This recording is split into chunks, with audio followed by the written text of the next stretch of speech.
मेरी मैया के आने से हुआ जगमग चमन सारा।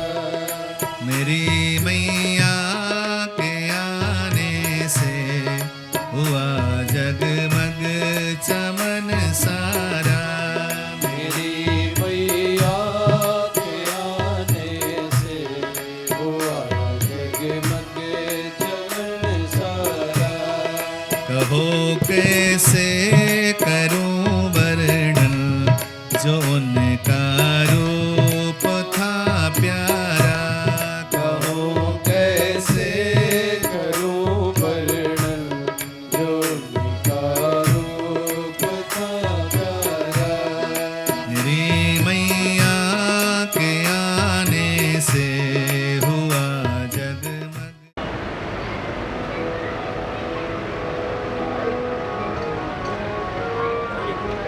ओके ठीक है।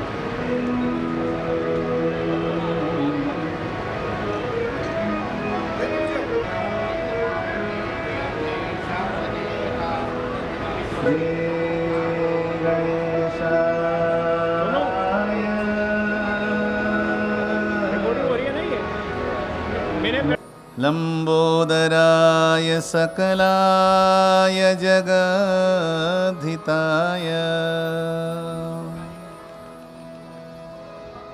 नागाननाय श्रुतियज्ञ विभूषिताय गौरीसुताय गणनाथ नमो नमस्ते।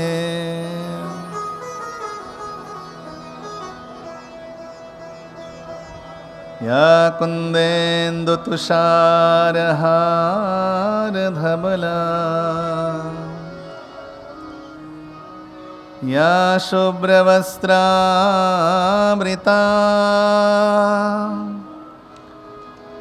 या वीणाभरदण्डमण्डितकरा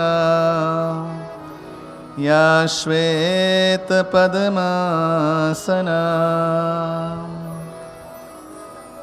या ब्रह्मच्युतशङ्करप्रभृतिभिर्देवैः सदा वन्दिता।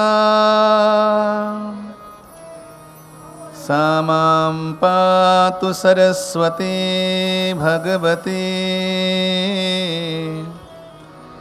निःशेषजाड्यापहा।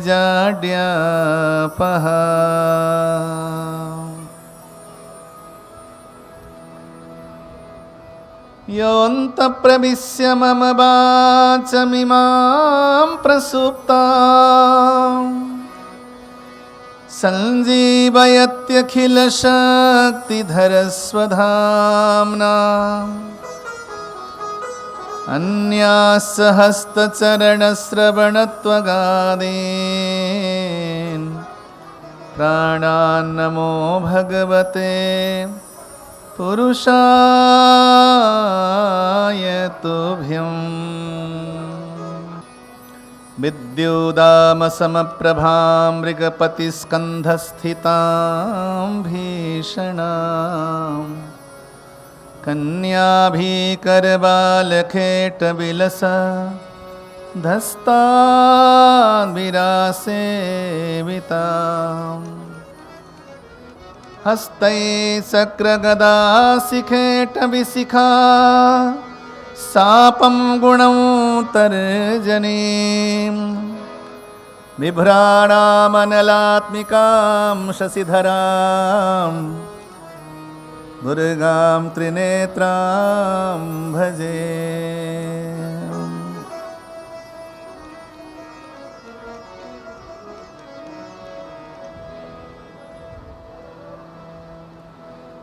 आइए हनुमंत लाल जी विराजिए, कथा कहूँ मैं निजमति अनुसार, प्रेम सहित गादी धरूं विराजिए पवन कुमार। वाञ्छाकल्पतरुभ्यश्च कृपा सिन्धुभ्यैव च पतितानां पावनेभ्यो वैष्णवेभ्यो नमो नमः। आइए मिलकर के भवान्याष्टकम का पाठ करते हैं।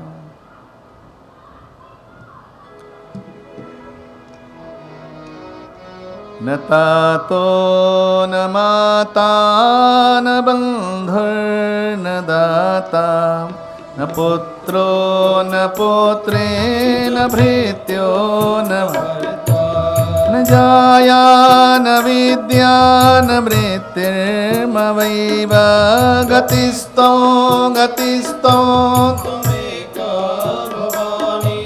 गतिस्त्वं गतिस्त्वं त्वमेका भवानी गतिस्त्वं गतिस्त्वं त्वमेका भवानी।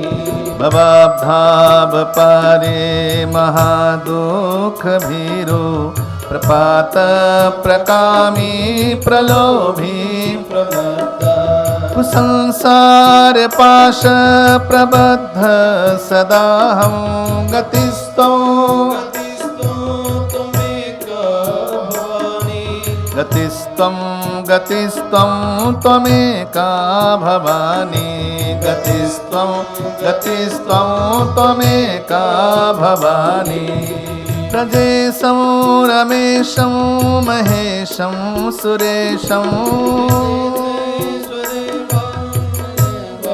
कदाचित् न जानामि चान्यत् सदाहं शरण्ये गतिस्त्वं गतिस्त्वं त्वमेका भवानी गतिस्त्वं गतिस्त्वं त्वमेका भवानी गतिस्त्वं गतिस्त्वं त्वमेका भवानी।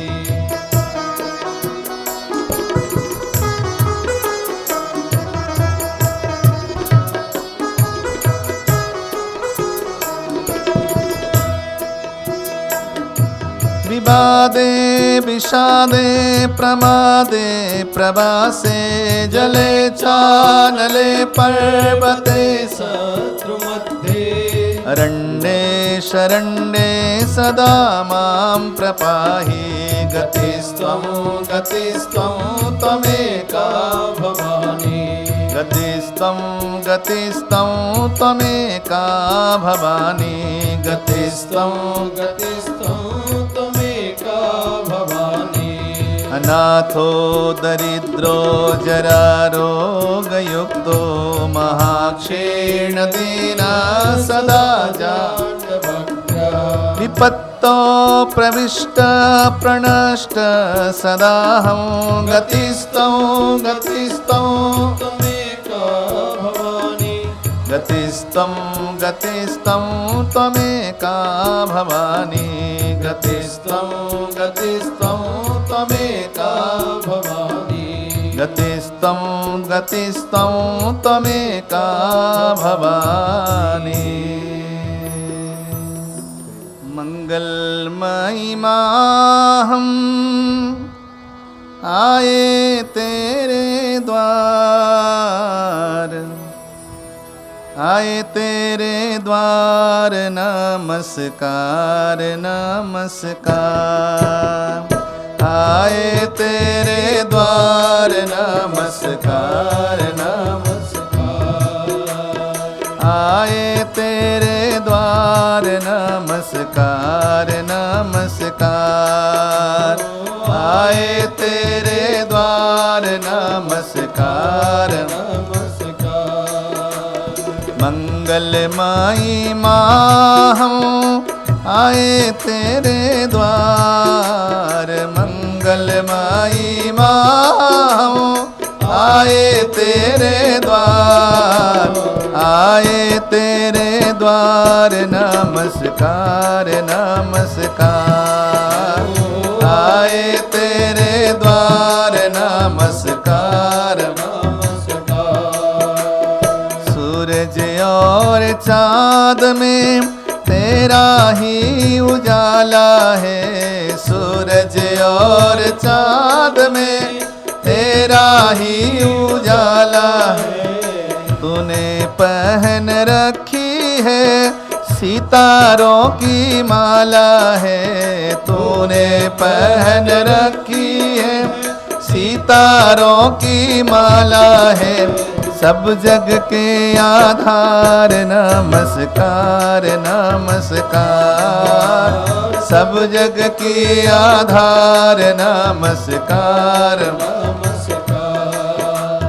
आए तेरे द्वार नमस्कार नमस्कार, आए तेरे द्वार नमस्कार नमस्कार।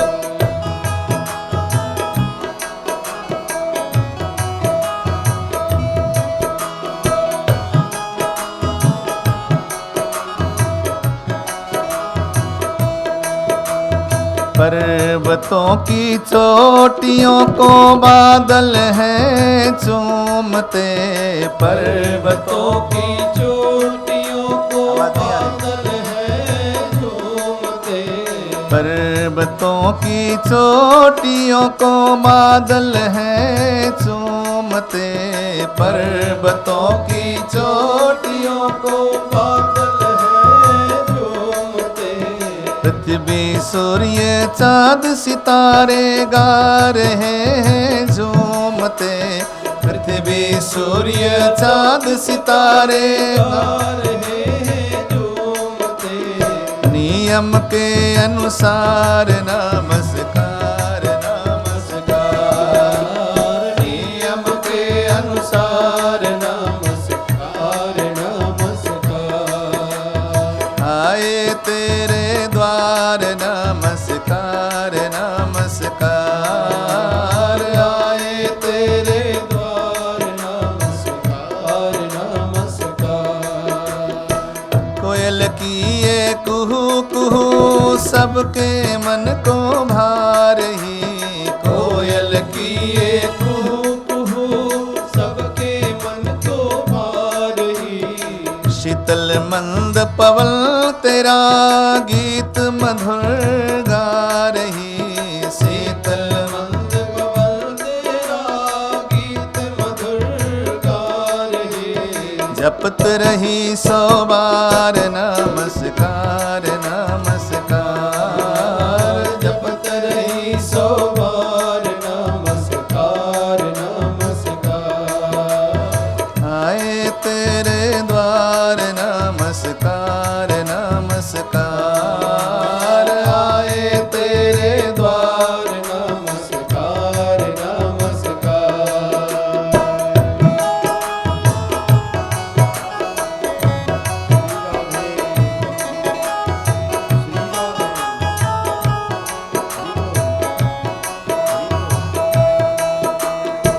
मनुष्य तन को देखो कितना सुंदर बनाया है, मनुष्य तन को देखो कितना सुंदर बनाया है।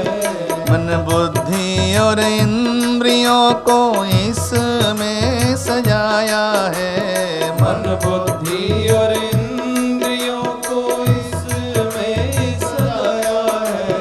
अष्ट चक्र नव द्वार नमस्कार नमस्कार, अष्ट चक्र नव द्वार नमस्कार नमस्कार।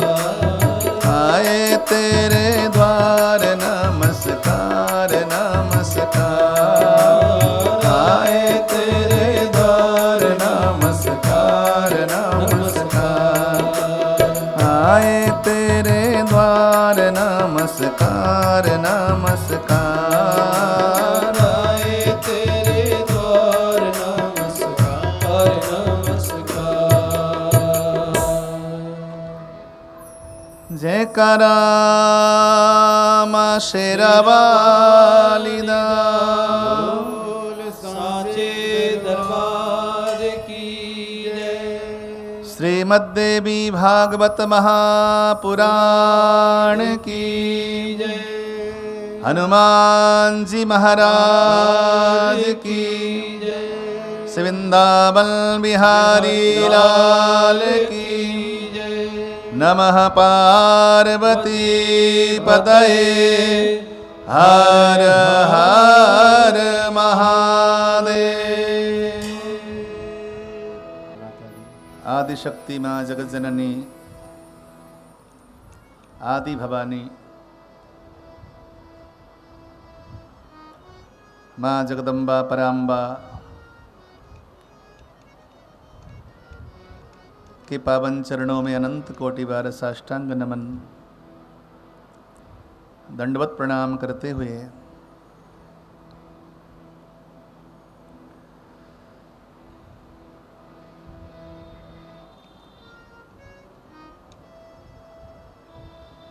परमपिता परमेश्वर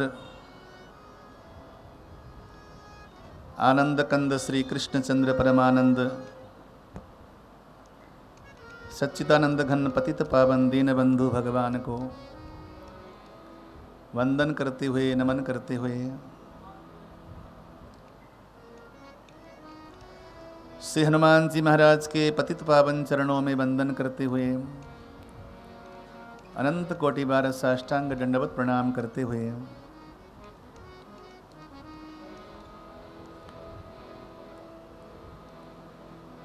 पंडाल वेदी पर विद्यमान आवाहित समस्त भगवान के श्री दिव्य विग्रह दिव्य वेदियों पर प्रतिष्ठित भगवान को वंदन करते हुए नमन करते हुए मंचस्थ विद्वान ब्राह्मण आचार्यों के हृदय में निवास करने वाली माँ शारदा को वंदन करते हुए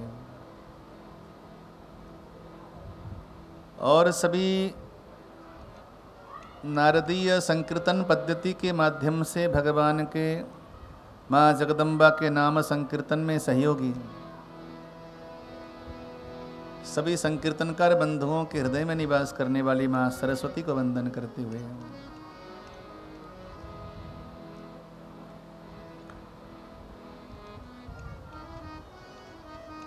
माता श्रीमती मेवा देवी जी धर्मपत्नी वैकुंठवासी श्री रामेश्वर दास जी गर्ग जी माता जी के सानिध्य में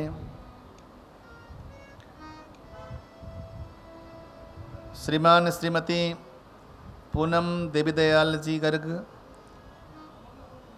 श्रीमान श्रीमती उषा अशोक जी गर्ग दीपांशु संचित प्रशांत सार्थक एवं समस्त नरमल परिवार गर्ग परिवार और परिवार के अति विशिष्ट कुटुंबीजन श्री सुभाष जी सुनीता जी श्री अमित जी कविता जी श्रेया शुभम जी तरुण एवं कनन गर्ग परिवार के पारिवारिक बंधु बांधव भ्रातृ भगिनी कुटुंबीजन आप सभी की निष्ठा को आप सभी की श्रद्धा को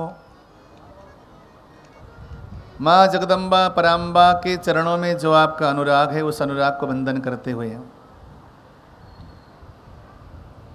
आप सभी के हृदय में विराजमान माँ जगदम्बा को आदि शक्ति जगत जननी माँ दुर्गा को नमन करते हुए वंदन करते हुए आज वासंतिक नवरात्र के इस पावन पर्व पर समायोजित श्रीमद् देवी भागवत नवाहा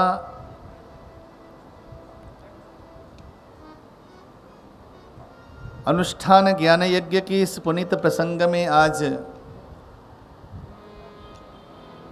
ब्रह्मचारिणी माँ जगदम्बा के पूजन के तत्वावधान में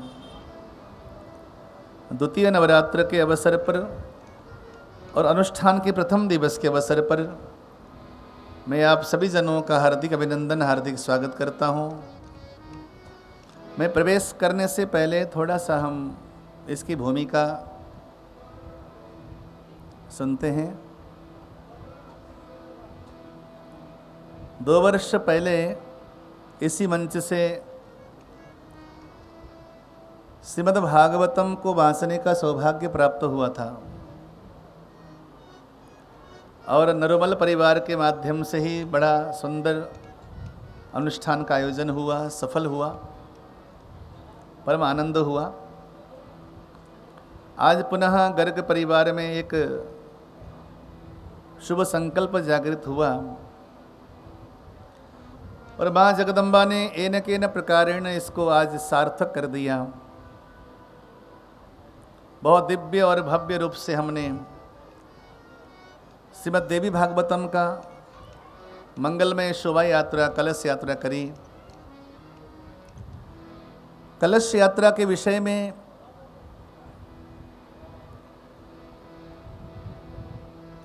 संक्षेप में ये समझ लीजिए कि कलश यानी कि हमने इन कलशों में माँ जगदम्बा की जो दैवी सत्ता है, जो माँ जगदम्बा की दैवी शक्ति है,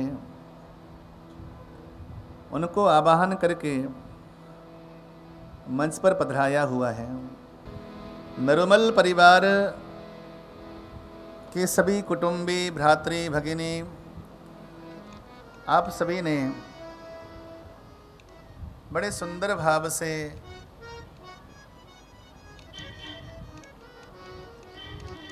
कलश यात्रा के माध्यम से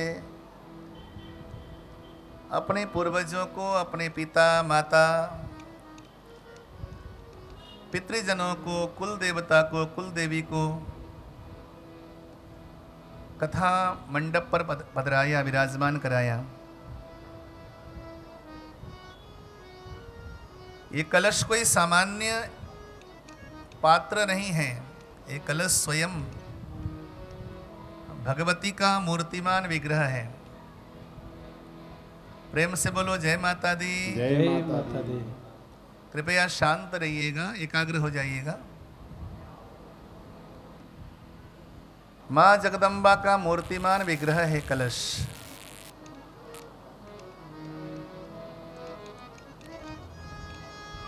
जैसे हम सुनते हैं कि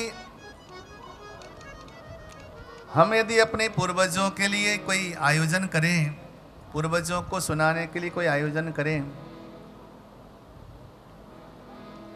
हमारे पितृजन, हमारे पितरजन, वो कैसे सुनेंगे कथा को?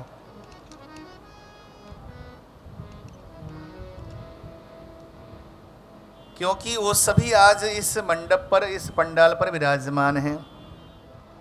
प्रेम से बोलिए जय माता दी। जय माता दी।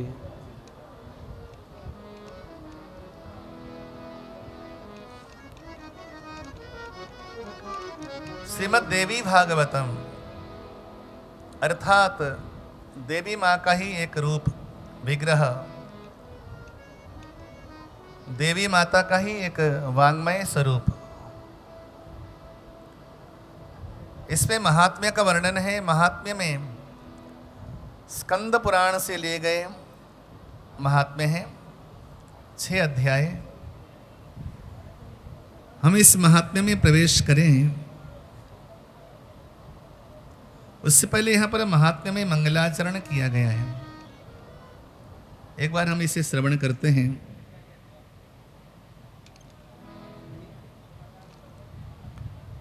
सृष्टो या सर्गरूपा जगदवन विधो पालिनीया च रौद्रे संहारे चापि यस्या जगदिदमखिलं क्रीडनं या पराख्या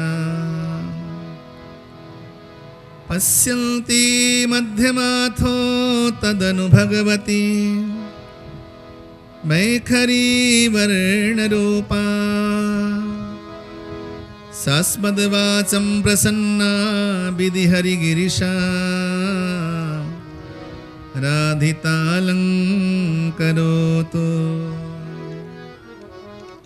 नारायणं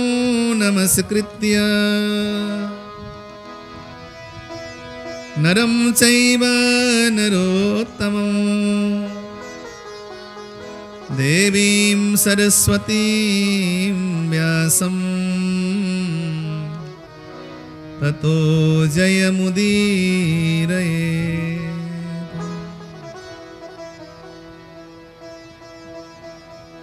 जिस माँ जगदम्बा ने संपूर्ण सृष्टि का निर्माण किया है,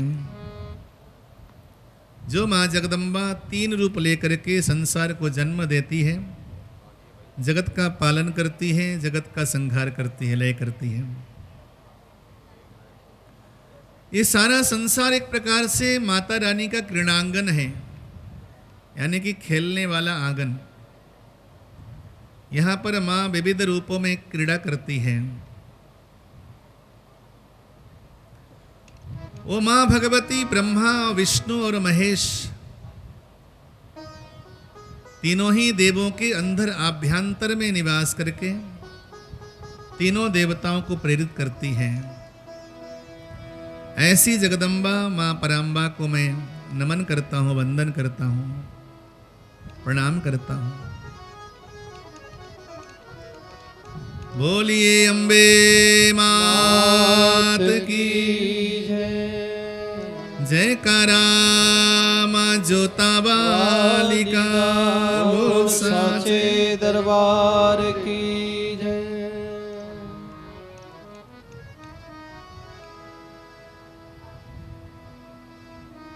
यहाँ पर ऋषिगणों ने प्रश्न किया है श्री सूत जी महाराज से।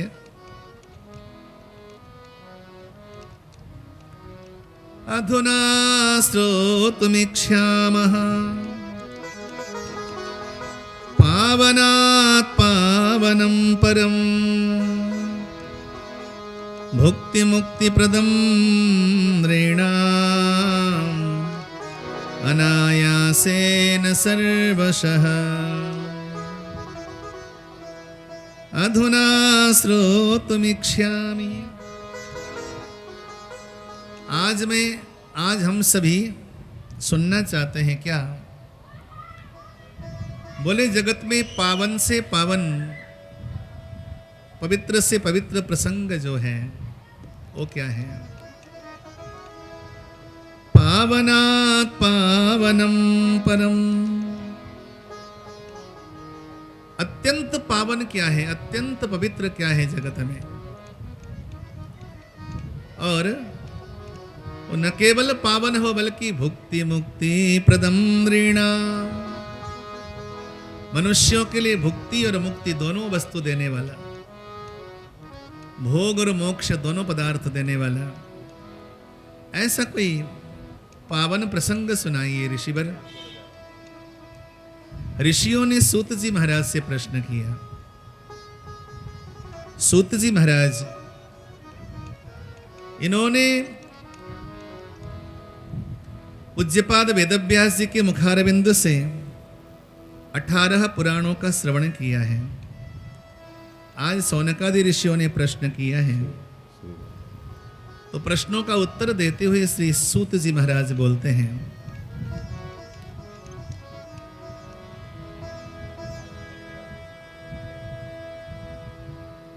इस जगत में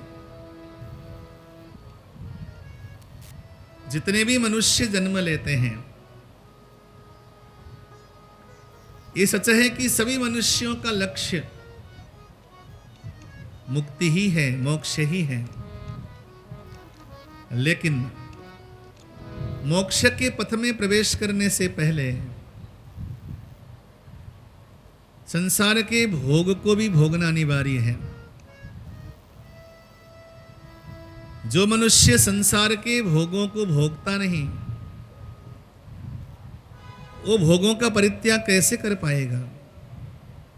अर्थात भोगों का रस, उस रस में सार है या असार है, इसका ज्ञान कैसे करेगा? तेन त्यक्तेन भुंजी था उपनिषद का पहला मंत्र है। संसार के सभी भोगों का त्याग पूर्वक भोग करो। या दूसरा अर्थ यह है, तेन त्यक्तेन भुंजी था, आप संसार के सभी पदार्थों का भोग करो और भोग करने के बाद उनका त्याग करो। दोनों का अलग अलग अर्थ है। अर्थात आपने जिन चीजों का कभी भोग किया ही नहीं, उसे आप त्यागोगे कैसे? जब तक आप किसी चीज का अनुभव करोगे नहीं, तो अनुभव के बिना आप किसी चीज का त्याग नहीं कर पाओगे। त्यागा उसी को जाता है जिसके विषय में हमें ज्ञान हो कि वस्तु हमारे योग्य नहीं है, तो उस वस्तु का त्याग किया जा सकता है। प्रेम से बोलिए जय माता दी। जय माता दी। यहाँ पर बड़ा सुंदर प्रश्न किया है ऋषियों ने। भुक्ति मुक्ति प्रदम नृणाम् अनायासेन सर्वशः। जहां मनुष्यों को भोग मिले और भोग के बाद ही वो मुक्ति के मार्ग में जाए, बड़ा सुंदर प्रसंग है ये, समझने वाला। यदि आपने जीवन में भोग नहीं किया है, भोग का रस नहीं चखा है आपने, तो मुक्ति का रस भी नहीं चख पाओगे। हमारे गुरुदेव महाराज कहा करते थे, जिस इंसान ने एक बिंदु का आनंद नहीं लिया, वो सिंधु का आनंद कैसे लेगा? बोलो जय माता दी। जय माता दी। जीवन में अगर बिंदु का आनंद नहीं लिया तो सिंधु का आनंद कैसे लेंगे? ये संसार एक बिंदु है और परमात्मा सिंधु है। सिंधु में पहुंचने के लिए पहले बिंदु से गुजरना पड़ता है। संसार के प्रत्येक वस्तु में क्या सही है और क्या गलत है, उसका निर्णय किए बिना आप किसी वस्तु को स्वीकार नहीं कर सकते और त्याग नहीं कर सकते। यहाँ पे माँ का ध्वजा लगा हुआ है, हमारा पूजा का स्थान है। यदि आपकी श्रद्धा नहीं है तो आपको वहाँ बैठना नहीं चाहिए, आप नीचे बैठिए। हाँ, बोलो जय माता दी। जय माता दी। इस मंडप में जो भी पूजनीय जगह है, उन चीजों को आप थोड़ा श्रद्धा से देखें।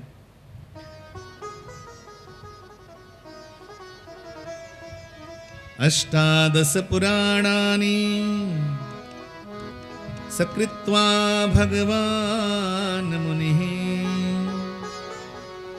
मामेवाध्यापयामास भारताख्यानमेव च।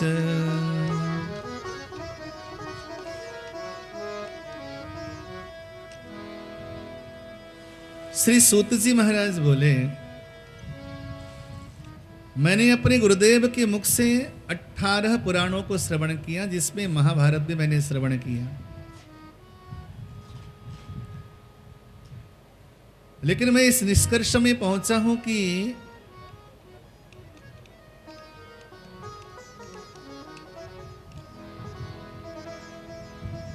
संपूर्ण जगत का सार तो केवल जगदम्बा है। सारे जगत का रस केवल जगदम्बा है। आप यूं समझिए जैसे गुलाब का पुष्प है, उस पुष्प में जो सुगंध है वो जगदम्बा है। आप यूं समझिए जैसे कि जल में शीतलता है, वो जगदम्बा है। जैसे अग्नि है, अग्नि की ज्वाला में जो ताप है वो जगदम्बा है। आकाश में जो अनंतपन है वो जगदम्बा है। धरती में जो सुगंध है वो जगदम्बा का रूप है। तत्र गंधवती पृथ्वी, पृथ्वी का गुण सुगंध होता है। संपूर्ण जगत में जहां भी आपको सार मिलेगा, वो जगत का सार ही जगदम्बा है।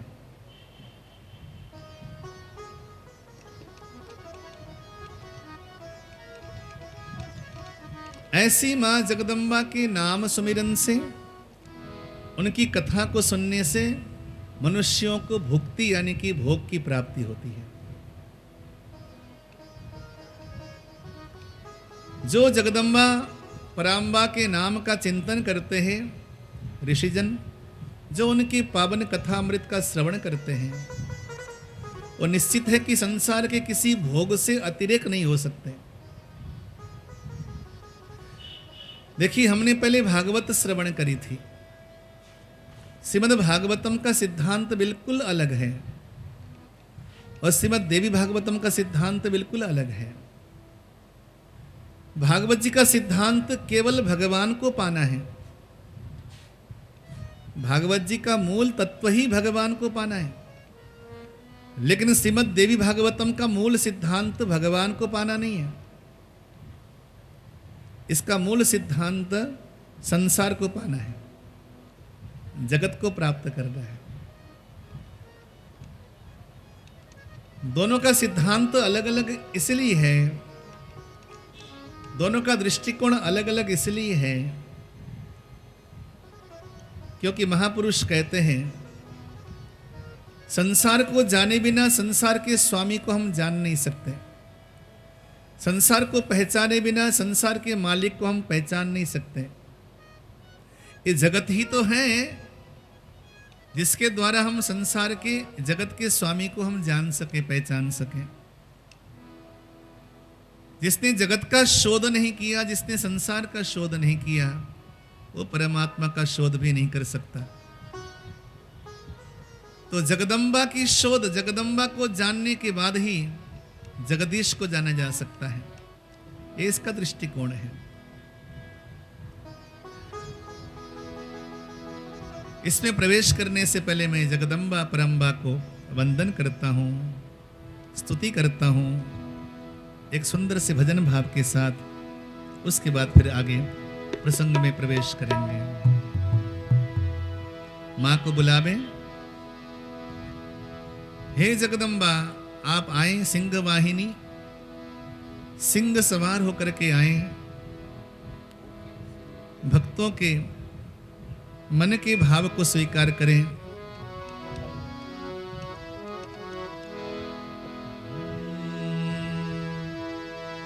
मेरी मात चली आओ,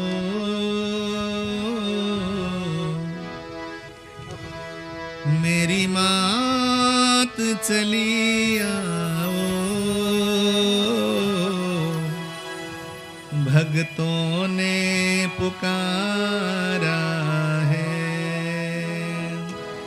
मेरी मात चली आओ, भक्तों ने पुकारा है। मेरी मात चली आओ, भक्तों ने पुकारा है। मेरी मात चली आओ, भक्तों ने पुकारा है। भक्तों ने पुकारा है, हम तेरा सहारा है। भक्तों ने पुकारा है, हम तेरा सहारा है। आ जाओ,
से तर जाए, हम जैसे अनाथों का एक तू ही सहारा है। मेरी मात चली आओ, भक्तों ने पुकारा है। मेरी मात चली आओ, भक्तों ने पुकारा है। जय माता दी।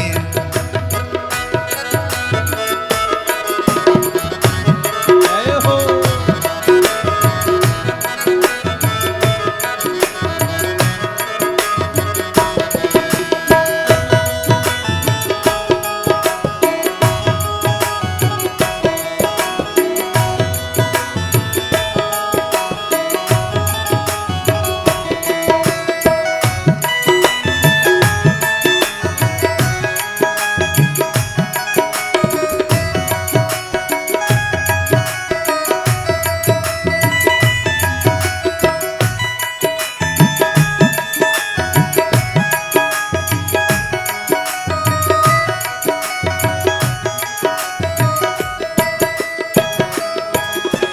चारों तरफ छाया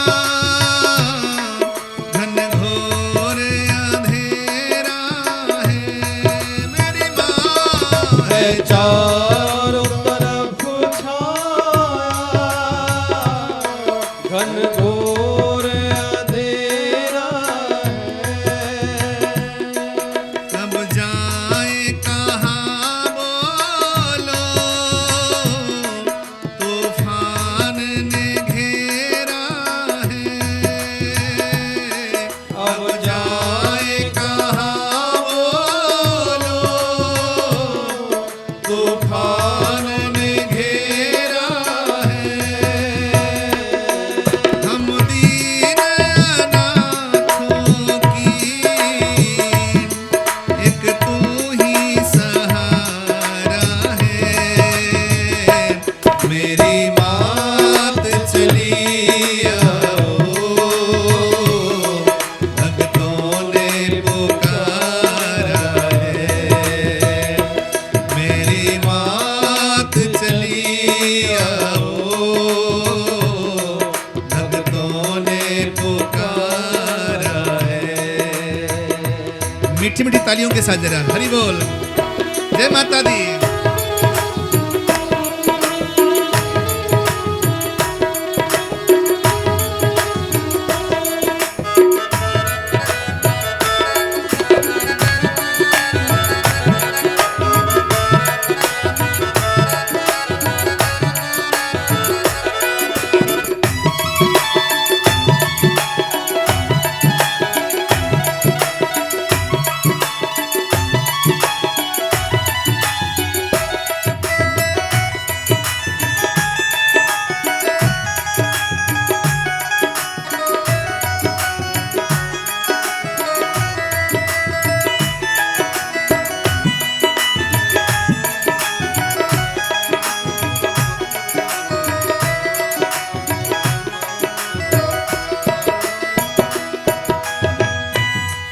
मैया तेरे चरणों की बस धूल ही मिल जाए। मेरी माँ चरणों की बस धूल ही मिल जाए। भटके हुए राही को बस मंजिल मिल जाए। भटके हुए राही को बस मंजिल मिल जाए। किस्मत ही चमक जाए, जैसे चमके सितारा है। मेरी मात चली आओ, भक्तों ने पुकारा है, मेरी मात चली आओ, भक्तों ने पुकारा है, भक्तों ने पुकारा है, हमें तेरा सहारा है, भक्तों ने पुकारा है, हम तेरा सहारा है, भक्तों ने पुकारा है, हमें तेरा सहारा है, भक्तों ने पुकारा है, हमें तेरा सहारा है, आ जाओ, आ जाओ, हमें तेरा सहारा है, मेरी मात चली आओ,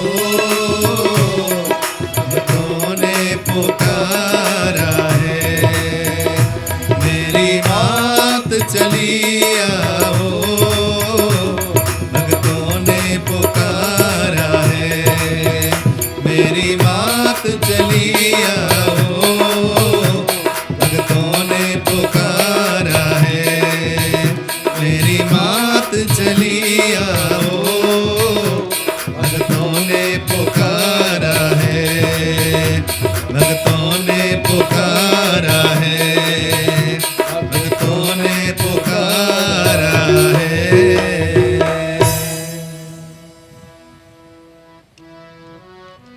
जयकारा मां जोता वाली दा, बोल बोल साचे साचे दरबार की जय। श्री सूत जी महाराज ने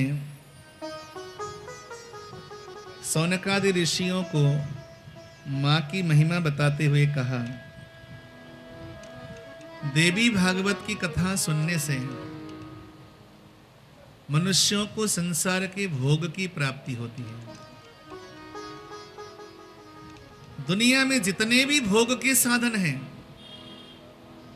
चिंतन कीजिए, वहां पर केवल मैया का नाम है।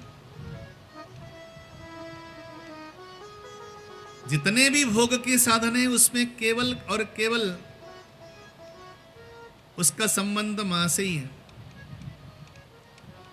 शक्ति का मूल स्रोत ही मां है। बताइए कि हम पैसे को क्या कहते हैं? लक्ष्मी कहते हैं। मां हुई कि नहीं? हम जो भोजन करते हैं उसे क्या कहते हैं? अन्नपूर्णा। मां हुई कि नहीं? विद्या क्या है? सरस्वती है कि नहीं? मां है कि नहीं? संसार में जितने भी भोग ऐश्वर्य हैं उन सब के साथ संबंध केवल मां का है। ख्याति ये मां है। या देवी सर्वभूतेषु लक्ष्मी रूपेण संस्थिता, या देवी सर्वभूतेषु तुष्टि रूपेण संस्थिता, या देवी सर्वभूतेषु पुष्टि रूपेण संस्थिता, या देवी सर्वभूतेषु लज्जा रूपेण संस्थिता। संसार के जितने भी भोग वैभव है उन सब के साथ मेरी मां का नाम जुड़ा है, यानी कि वो मां से ही है, वो जगदम्बा से ही है। कीर्ति है तो मां है, सिद्धि है तो मां है, ऐश्वर्य है तो मां है, लक्ष्मी है तो मां है, वैभव है तो मां है, आरोग्य है तो मां है। अष्टलक्ष्मी,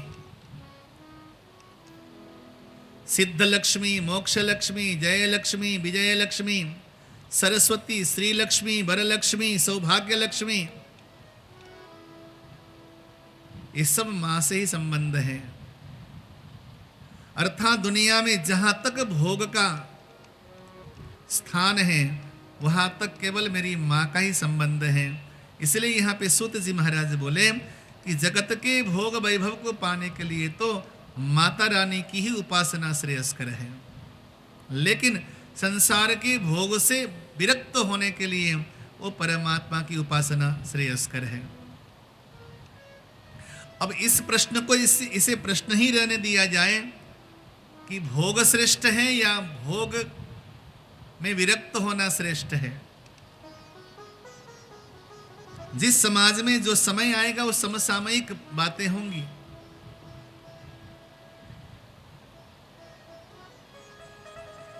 हमारे गुरुजी सुनाया करते थे, जिसने संसार के भोग वैभव को देखा नहीं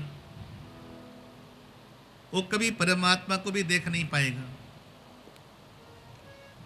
ये सच है कि संसार का जो भी भोग है उसके पीछे रोग का भय लगा रहता है। भोगे रोग भयम सुखे क्षय भयम वित्ते च राज्ञो भयम विद्यायाम कलिभिस्तपे कर्ण भीम रूपा भयम योषिति। लेकिन जीवन का शुभारंभ भोग से है।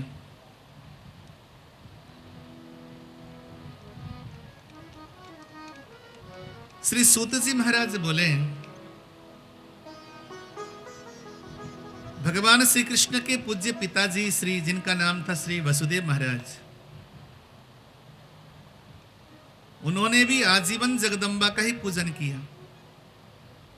आपको सुनकर आश्चर्य लगेगा कि द्वारिकाधीश मंदिर में कभी आप जाएं, द्वारिकाधीश भगवान का मंदिर नीचे होगा, लेकिन द्वारिकाधीश मंदिर के ऊपर योगमाया का मंदिर है, यानी कि दुर्गा माता का मंदिर है। आज भी गुजरात में जितनी पूजा भगवान श्री कृष्ण की नहीं होती, उससे ज्यादा पूजा मां जगदम्बा की पूजा होती है, योगमाया की पूजा। योगमाया कौन है? बोले योगमाया भगवान श्री कृष्ण की कुल देवी है। आपने कृष्ण कथा में श्रवण किया होगा, जब भगवान का प्राकट्य हुआ था, भगवान तो वसुदेव के घर में मां देवकी के गर्भ से प्रकट हुए, लेकिन नंद भवन में मां यशोदा के गर्भ से योगमाया का जन्म हुआ था। उस योगमाया को कंस ने धरती पर पटक के मारना चाहा, लेकिन आसमान में चली गई, छिड़क गई। आसमान में 18 भुजा दुर्गा बन गई हैं और बोली कि हे मंद भागी कंस, तो मुझे क्या मारेगा, तुझको मारने वाला तो प्रकट हो चुका है। वही योगमाया ही भगवान श्री कृष्ण की कुलदेवी कहलाई और उनकी पूजा आज भी द्वारिकाधीश में, भगवान द्वारिकाधीश के ऊपर, द्वारिकाधीश भगवान के मंदिर के ऊपर कुलदेवी की पूजा है। कभी यदि आपने द्वारिकाधीश में ध्वजा चढ़ाया, ध्वजारोहण किया, तो कुलदेवी के दर्शन मिलेंगे आपको। ये महिमा है कुलदेवी की। तो यहां कहा सूत जी महाराज ने कि स्वयं भगवान श्री कृष्ण के पूज्य पिताजी, जिनका नाम था वसुदेव महाराज, वसुदेव महाराज ने भी अपने खोए हुए पुत्र को प्राप्त करने के लिए श्रीमद् देवी भागवतम का आयोजन किया था। यहां पे प्रश्न किया गया कि कथा सुनने का प्रत्यक्ष प्रमाण क्या है और क्या फल प्राप्त हुआ। देखिए, हम कथा में तो प्रवेश करेंगे कल, कथा के मूल प्रसंग में प्रवेश करेंगे कल। आज ये श्रवण कर लीजिए, इसको सुनने का फल क्या है, इसको सुनने वाला मुख्य श्रोता कौन है और सुनाने वाला मुख्य वक्ता कौन है, इस विषय में थोड़ा सा हम दृष्टिगोचर करेंगे।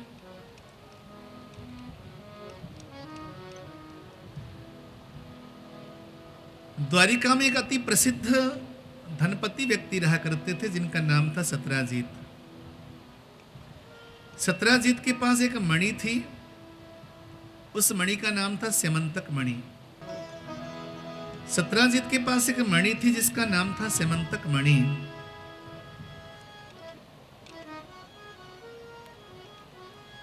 भगवान श्री कृष्ण ने सत्राजीत से कहा कि आप इस मणि को लाकर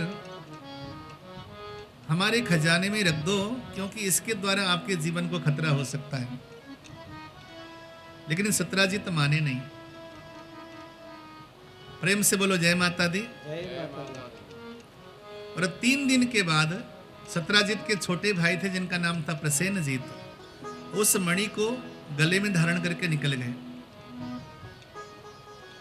शिकार करने गए थे, वन में कोई हिंसक सिंह मिला, उसने उनको खा लिया, मणि धरती पर पड़ी रह गई। गजब देखिए, 3 दिन के बाद भी जब लौट के नहीं आए प्रसेनजीत, तो सत्राजीत ने संपूर्ण द्वारिका में यह डिंडिम घोष किया कि हमारी मणि को चुराने वाला और कोई नहीं, श्री कृष्ण ही है। भगवान पर झूठा कलंक लग गया।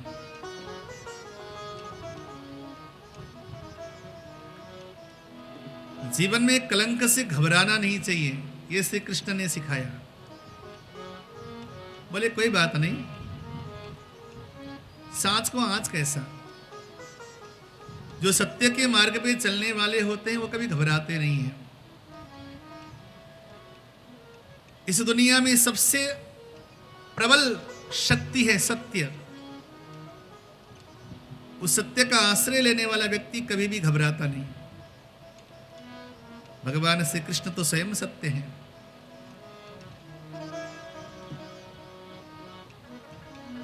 पांच यादवों को लेकर के वन की ओर निकल पड़े भगवान श्री कृष्ण। इसमें आया है कि कई वर्ष बीत गए, उस मणि का पता लगाने के लिए निकले थे, क्योंकि वो मणि कोई सामान्य मणि नहीं थी। वो मणि रोज 1 किलो 600 ग्राम सोना दिया करती थी। ऐसी मणि, चमत्कारिक मणि। 8 भार सोना। 8 भार का मतलब होता है 1 किलो 600 ग्राम।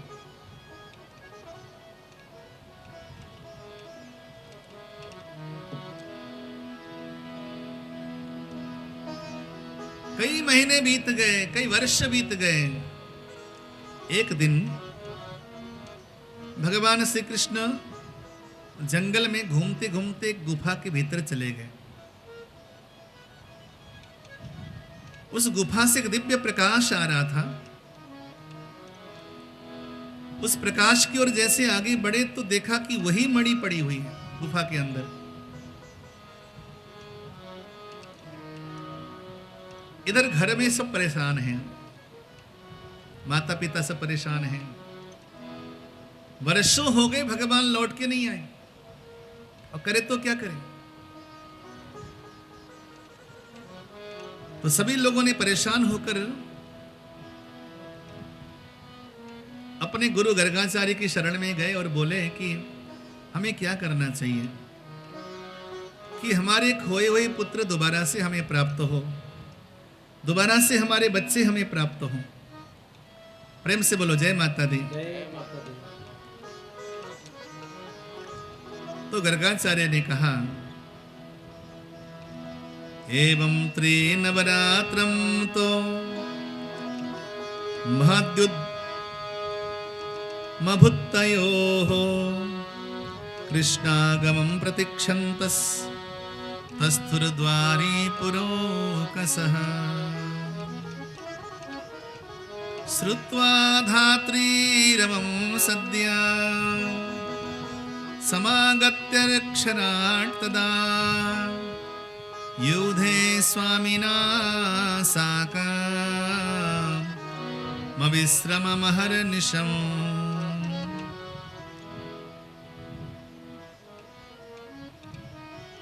एक काम कीजिए, अभी आश्विन का महीना आने वाला है। हमारे यहाँ 4 नवरात्र आते हैं। पहला नवरात्र होता है आश्विन के महीने का, जिसे हम शरदीय नवरात्र कहते हैं। दूसरा नवरात्र होता है वासंतिक नवरात्र, जो वर्तमान में जो चल रहा है इसे वासंतिक नवरात्र कहते हैं।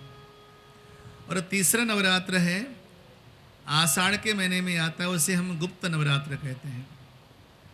और चौथा नवरात्र है जो कि माघ के महीने में आता है, वो भी गुप्त नवरात्र है। ये 4 नवरात्र हैं। तो वसुदेव महाराज को आज्ञा दी ऋषि वर ने कि एक काम कीजिए, आप आश्विन के नवरात्र नजदीक आ रहे हैं, अब आश्विन के नवरात्रों में आप माँ जगदम्बा की आराधना कीजिए। माँ जगदम्बा प्रसन्न हो जाएंगी तो आपका खोया हुआ धन भी मिलेगा, खोया हुआ बेटा भी मिलेगा, और खोई हुई मणि भी मिलेगी। तीनों चीज प्राप्त होंगी। अब देवर्षि नारद जी और गर्गाचार्य ने विधि बताई कि कैसे करनी चाहिए नवरात्रों की पूजा, नवरात्रों में देवी भागवतम का पारायण।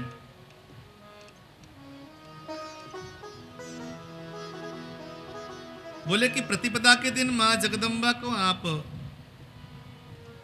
एक दिव्य सिंहासन पर पधराइए, सुंदर से पात्र में जौ रोपण कीजिए, बीज रोपण कीजिए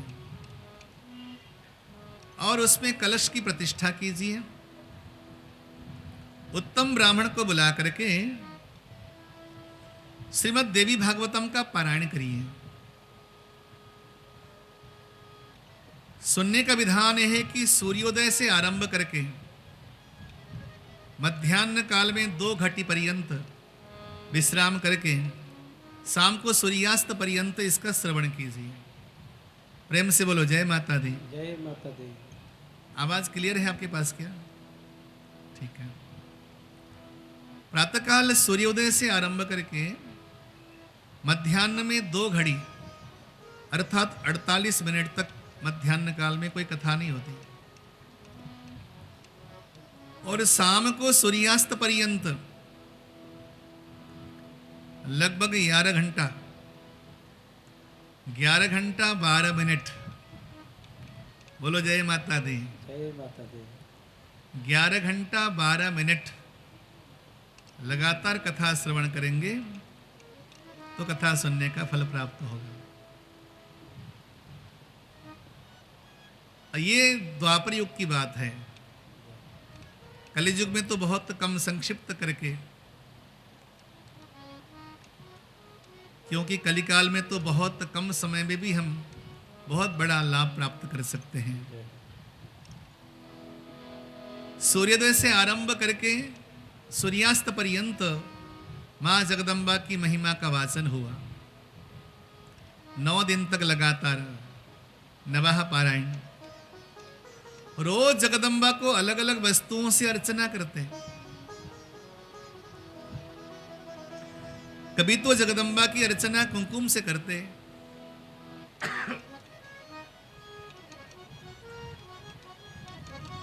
कभी जगदम्बा की अर्चना हरिद्रा से करते और कभी जगदम्बा की अर्चना बिल्वपत्र से करते हैं, कभी अबीर और गुलाल से करते हैं। सुवर्ण लाजा इत्यादि की वृष्टि होने लगी, सब जगह जय ध्वनि मंगल ध्वनि होने लगे और भगवान श्री कृष्ण के पिताजी ने 9 दिन तक सिद्ध आसन पे बैठकर मां जगदम्बा की महिमा श्रवण करी। और आज इतना चमत्कार हुआ कि उस यज्ञ मंडप में स्वयं जगदम्बा भगवती प्रकट हो गई।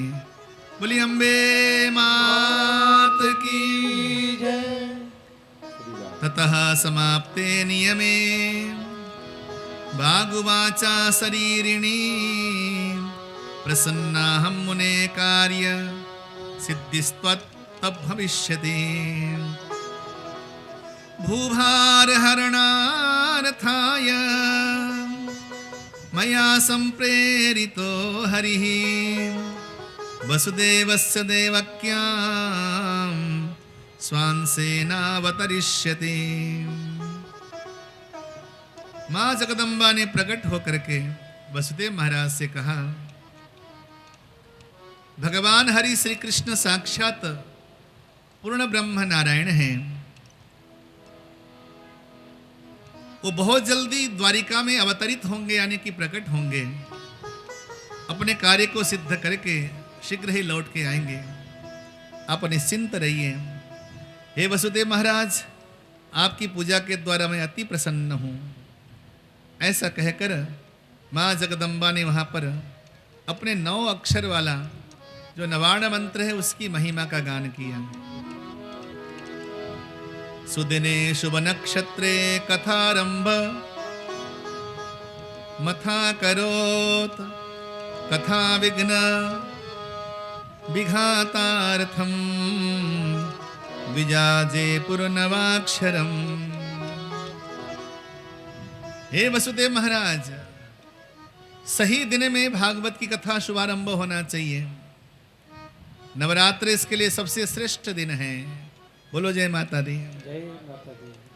और कथा में किसी प्रकार का विघ्न ना आए, इसलिए आपको समय समय पर नवार्ण मंत्र का जाप भी करते रहना चाहिए। वो नवार्ण मंत्र क्या है? बोले ओम ऐम ह्रीम क्लीम चामुंडाई विच्चे। इसको ऐसे भी जब किया जा सकता है, ओम ऐं ह्रीं क्लीं चामुंडायै विच्चे, या फिर ओम ऐं ह्रीं क्लीं चामुंडायै विच्चे। इस प्रकार जो नवार्ण मंत्र का जाप करेगा, कथा में जो विघ्न है उन विघ्नों को दूर कर देगा। इस प्रकार वसुदेव महाराज ने माता के द्वारा बताए गए माध्यम से, नारद जी के द्वारा बताए गए मार्ग के माध्यम से श्रीमद् देवी भागवतम का पारायण किया। गर्गाचार्य के श्रीमुख से इस पारायण को श्रवण किया और परिणाम ये हुआ कि आज लड़ते लड़ते भगवान श्री कृष्ण को 28 दिन हो गए थे। उधर श्री जामवंत महाराज के साथ उनका युद्ध आरंभ हो गया था, क्योंकि उन्हें मणि मिल गई थी। वो मणि श्री जामवंत महाराज जी के कब्जे में थी। लड़ते लड़ते आज 28वां दिन है। इधर कथा का भोग डलना था, उधर भगवान ने जामवंत महाराज को पटक दिया और तत्काल भगवान को पहचान गए और उन्होंने आकर के हाथ जोड़कर श्री जामवंत महाराज जी ने आकर भगवान श्री कृष्ण की विनय पूर्वक वंदन करी। सेवासी भगवान कृष्ण मद्दौरात्म्यं क्षमस्व भो, ब्रूयत करणीयं मे मृत्योहम तब सर्वथा। हे श्री कृष्ण, आज मैं आपको समझ गया, आप स्वयं ही हमारे राम जी हैं। इन्होंने त्रेता युग में भगवान राम से युद्ध मांगा था। मन में कोई भी वासना हो तो वासना भगवान के लिए होनी चाहिए। यदि आपके मन में भगवान के लिए वासना है तो भगवान एक दिन पूरा कर देगा। वासना अगर पैसों के लिए हो तो पैसों की वासना भी भगवान से हो। वासना मान वैभव की हो तो मान वैभव की वासना भी भगवान से हो। वासना यदि ऐश्वर्य की हो तो वो वासना भी भगवान से जुड़ी हो। भागवत में एक जगह प्रसंग आता है, सप्तम स्कंद में हिरण्यकशिपु ने वासना रखी भगवान से। कौन सी वासना? बोले शत्रुता की। जीवन भर भगवान से दुश्मनी करता रहा। दुश्मनी करने का परिणाम यह हुआ कि भगवान स्वयं दुश्मन बने। दुश्मन बन करके उसका उद्धार किया भगवान ने। सिद्ध हो जाता है कि परमात्मा से कोई वासना हम जोड़ लेते हैं, वो वासना हमारे लिए मुक्ति देने वाली हो जाती है। यहां पर राम अवतार में श्री जामवंत महाराज ने भगवान के प्रति वासना रखी थी कि हम आपसे युद्ध करेंगे, लड़ाई करेंगे। लेकिन राम जी ने कहा कि मैं तो तुम्हारा स्वामी हूं।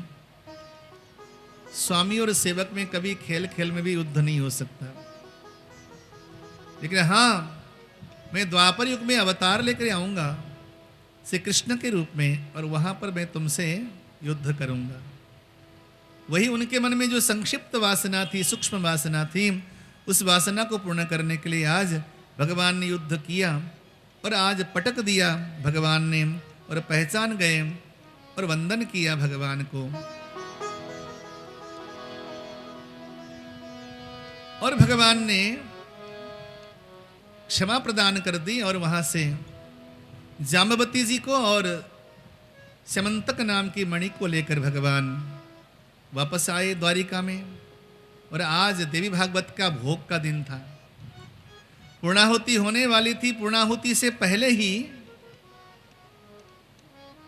भगवान अपने परिकर के साथ पहुंच गए और द्वारिका में मंगल ध्वनि होने लगी, जय ध्वनि होने लगी। सब जगह जगदम्बा का जयकारा लगने लगा। अम्बे मां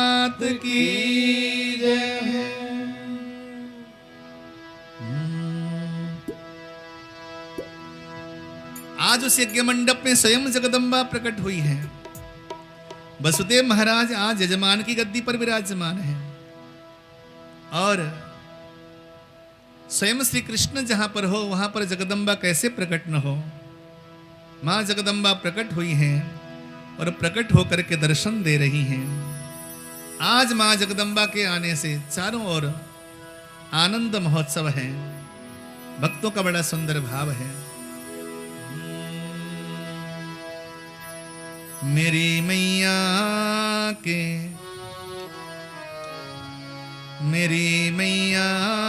के आने से हुआ जगमग चमन सारा। मेरी मैया के आने से हुआ जगमग चमन सारा। मेरी मैया के आने से हुआ जगमग चमन सारा। मेरी मैया के आने से हुआ जगमग चमन सारा। कहो कैसे करूं वर्णन जो उनका रूप था प्यारा। कहो कैसे करूं वर्णन जो उनका रूप था प्यारा। मेरी मैया के आने से हुआ जगमग चमन सारा। मेरी मैया के आने से हुआ जगमग चमन सारा।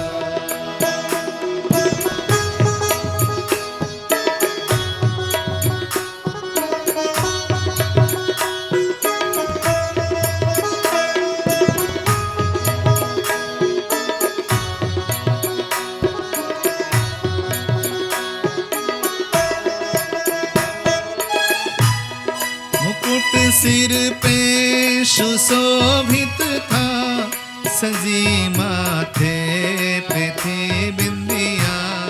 मुकुट सिर पे सुशोभित था, सजी माथे पे थी बिंदिया। मुकुट सिर पे सुशोभित था, सजी माथे पे थी बिंदिया। मुकुट सिर पे सुशोभित था, सजी माथे पे थी बिंदिया। सजी माथे पे थी बिंदिया। सजी माथे पे थी बिंदिया। सजी माथे पे थी बिंदिया। सजी माथे पे थी बिंदिया। बरसता प्यार नजरों से, लुटाती भक्त पे सारा। बरसता प्यार नजरों से, लुटाती भक्त पे सारा। मेरी मैया के आने से हुआ जगमग चमन सारा। मेरी मैया के आने से हुआ जगमग चमन सारा।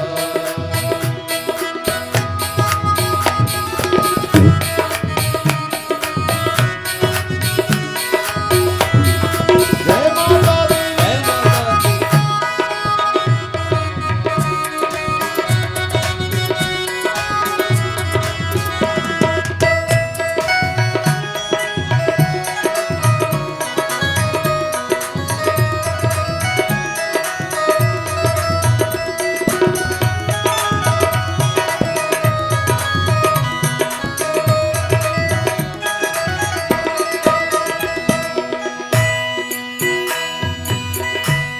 खना खन बज रहे कंगना, रचे थे हाथ मेहंदी से। खना खन बज रहे कंगना, रचे थे हाथ मेहंदी से। रचे थे हाथ मेहंदी से।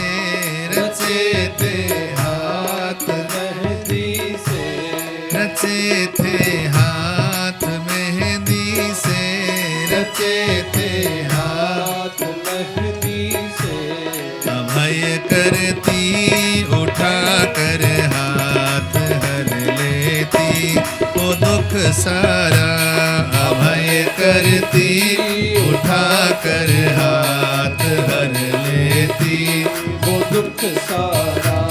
मेरी मैया के आने से हुआ जगमग चमन सारा, मेरी मैया के आने से हुआ जगमग चमन सारा।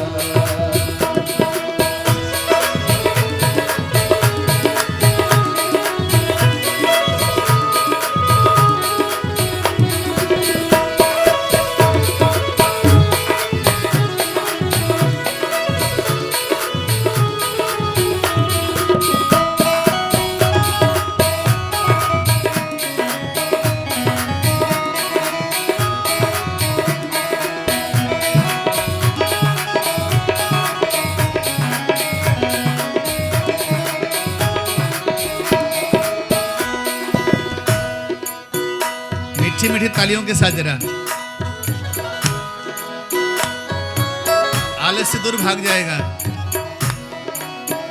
ये सच है कि लगातार 3 घंटा यात्रा करके आप थके हैं और मैं भी आपके साथ ही हूं, तो थकान है, लेकिन कथा शुभारंभ करने का मुहूर्त यही था, तो इसी मुहूर्त में शुभारंभ करना था, हमने कर दिया। वैसे तो जीवन में हम हमेशा भूखे भी रहते हैं, प्यासे भी रहते हैं। आज जगदम्बा के नाम से 2-3 घंटे के लिए भूखे प्यासे रह लो, माँ के नाम पे आज समर्पित कर दो, तालियों के साथ।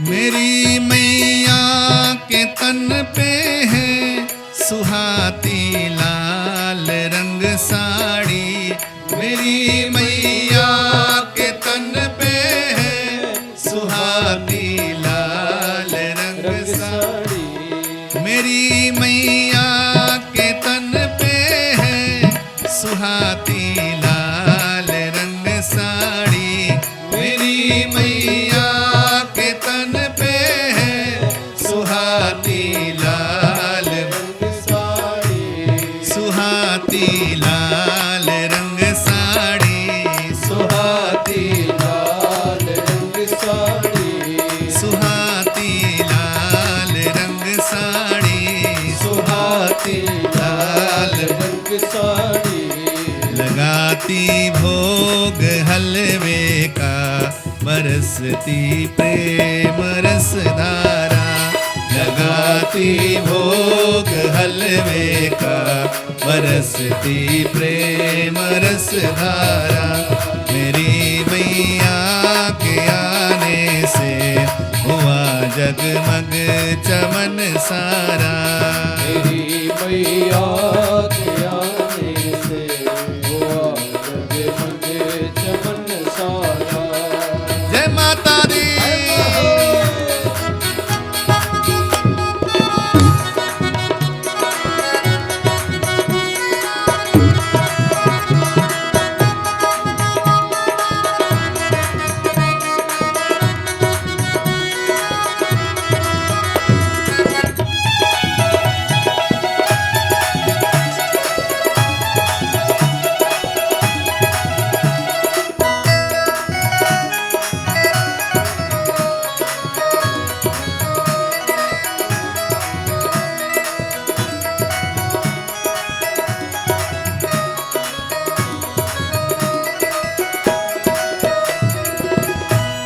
सवारी सिंह की करती विपद भक्तों के है हरती, सवारी सिंह के करती विपद भक्तों के है हरती, सवारी सिंह की करती, विपद भगतों के है हरती। सवारी सिंह की करती, विपद भक्तों के है हरती। विपद भगतों के है हरती। विपद भगतों के है हरती। विपद भगतों के है हरती। विपद भगतों के है हरती। जहाँ में जो भी होता है इन्हीं का खेल है सारा। जहाँ में जो भी होता है इन्हीं का खेल है सारा। मेरी मैया के आने से हुआ जगमग चमन सारा। मेरी मैया के आने से हुआ जगमग चमन सारा। एक बार दोनों बाजू के साथ खोल करके, हाथों को खोल करके। मेरी मैया के आने से हुआ जगमग चमन सारा। मेरी मैया के आने से हुआ जगमग चमन सारा। मेरी मैया के आने से हुआ जगमग चमन सारा। मेरी मैया के आने से हुआ जगमग चमन सारा। मेरी मैया के आने से हुआ जगमग चमन सारा। मेरी मैया के आने से हुआ जगमग चमन सारा। हुआ जगमग चमन सारा। हुआ जगमग चमन सारा।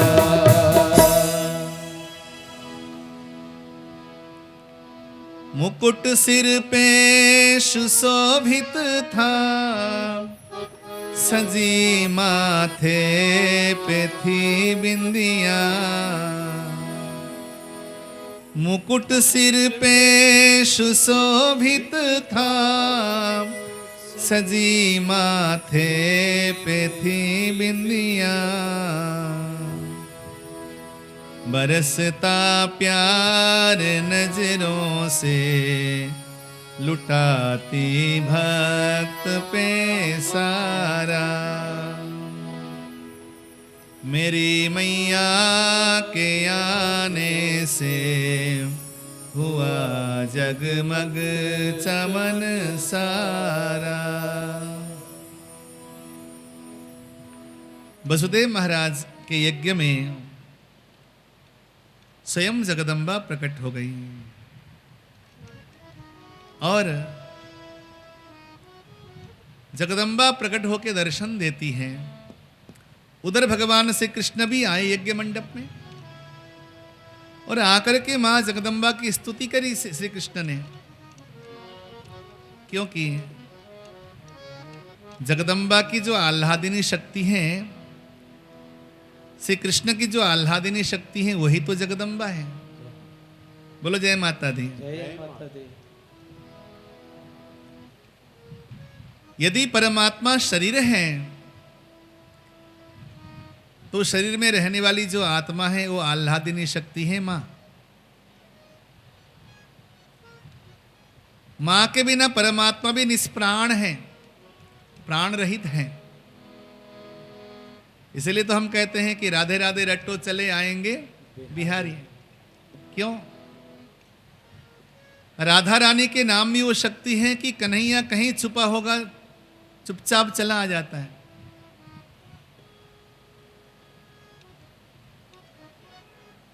सुन बरसाने वारी, गुलाम तेरो बनवारी। बनवारी भी गुलाम है इसका। शक्ति की महिमा परमात्मा से कम नहीं है। यदि आप वेदांत की दृष्टि से सुने तो हमारे लिए जो प्राप्य है वो केवल परमात्मा है, लेकिन अगर लौकिक दृष्टि से सुने तो हमें जो प्राप्य है वो संसार है। और संसार का सुख जिसने न भोगा होगा वो परमात्मा का सुख भी नहीं पा सकता। एक संत कहा करते थे,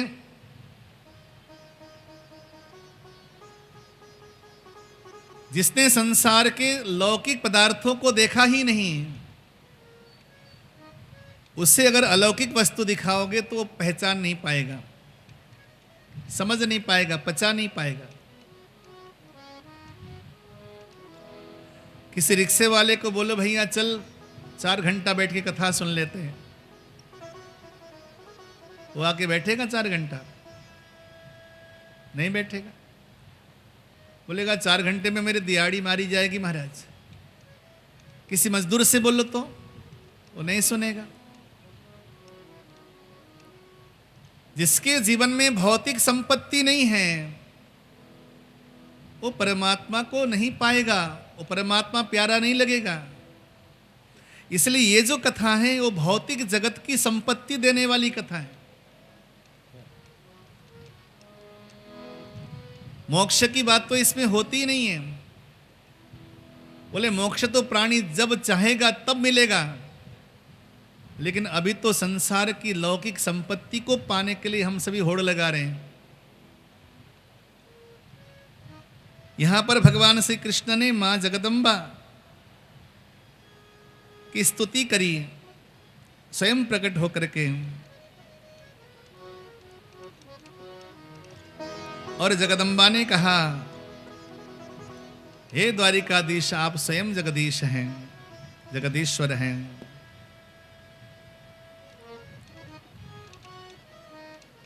यहां पे बड़ा सुंदर प्रसंग आता है। एक महात्म्य अगस्त्य जी और कार्तिकेय का संवाद है। सूत जी महाराज सौनकादि ऋषियों को एक और प्रसंग सुना रहे हैं।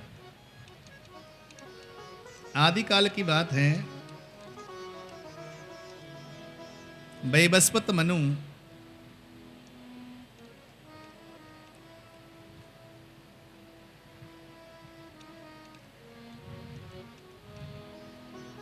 उनके घर में एक संतान का जन्म हुआ।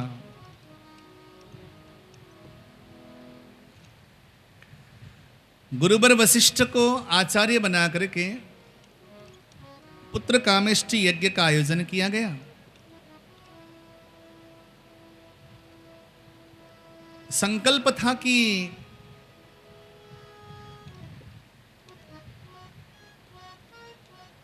मेरे घर में पुत्र हो, लेकिन मनु की पत्नी जिनका नाम था श्रद्धा, उन्होंने जाकर के पुरोहितों से, आचार्यों से कहा कि मैं तो पुत्री चाहती हूं, मैं बेटी चाहती हूं। देखो 9 महीने तक गर्भ में तो मैं रखूंगी ना बच्चे को। जो गर्भ में रखने वाली मां है वो क्या चाहती है, वो बेटा चाहती है कि बेटी चाहती है, पहले उससे पूछना चाहिए। तुम पहले से ही जो है पुत्र की चाह में यज्ञ करते जा रहे हो, लेकिन मैं तो बेटी चाहती हूं। तो पुरोहितों ने संकल्प को चेंज कर दिया। बोलो जय माता दी। जय माता दी। संकल्प में बड़ी शक्ति होती है, बड़ी ताकत होती है।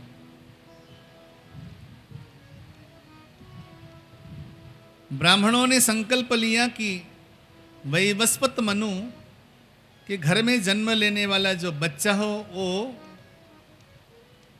बेटा नहीं बल्कि बेटी हो। संकल्प चेंज कर दिया, और संकल्प चेंज करने का परिणाम ये हुआ कि उनके घर में बेटी का जन्म हुआ।